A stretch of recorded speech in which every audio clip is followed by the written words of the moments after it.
Hi everyone, this is Syrian Girl. With the ongoing Ebola outbreak, today I asked the question, is Ebola a biological weapon? Well, the short answer is yes.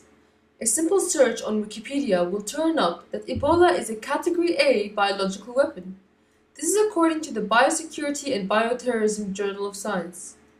And only yesterday, Russia's Federal Medical Biological Agency made a statement about Ebola's possible usage as a biological weapon. Hence, it is not groundless to question the root cause of the current outbreak.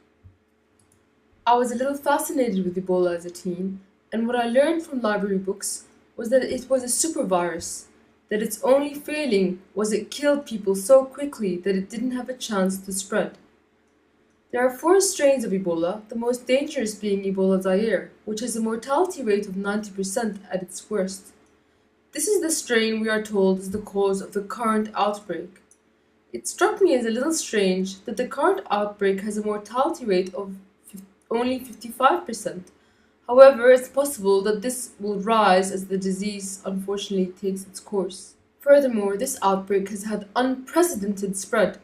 To put it into perspective, before this, the biggest outbreak of Ebola Zaire was in 1976 when 318 people contracted the disease. In the current outbreak, there have been 1,603 at the time of this recording, which unfortunately will likely climb. What's to account for this change in the ability to spread?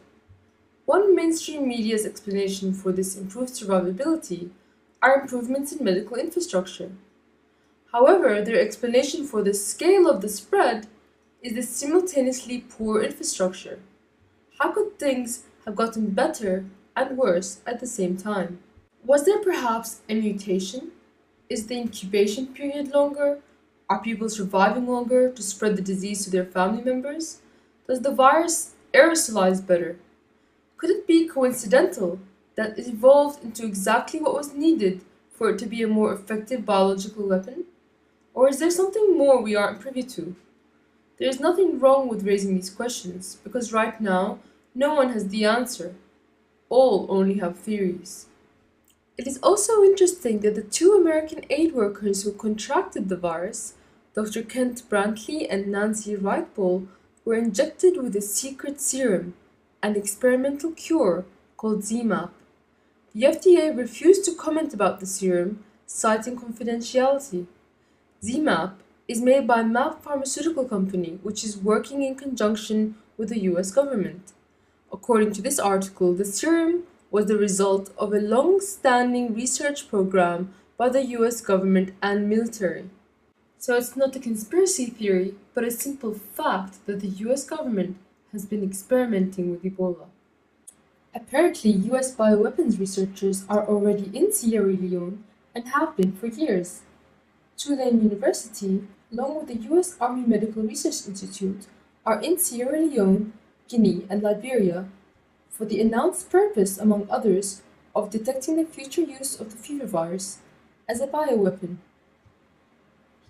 The question is, how far does the experiment go, and to what end? After all, if nuclear weapons have to be tested, why not biological weapons as well? Certainly, affected communities in Guinea and Liberia believe they are being experimented on. They are accusing healthcare workers, particularly Doctors Without Borders, of purposely spreading the disease. It may be laughable at face value, but perhaps they have reasons that we are not being told about. What would a biological weapons test look like? I imagine part of it would involve testing emergency procedures of Western countries and airports and their ability to control the spread of the disease, perhaps like a fire drill. Ebola is a relatively recent discovery, the first outbreak being as early as 1976 in the Congo. However, a little earlier than that, in 1967, was the first ever recorded outbreak of the Marburg virus. Ebola and Marburg are related and are the only members of the Filoviridae family of viruses. Interestingly, the first outbreak of Marburg did not occur in Africa, but in Germany and Yugoslavia. What causes these outbreaks out of the blue? None of these questions that I have asked today have been posed nor answered by the mainstream media.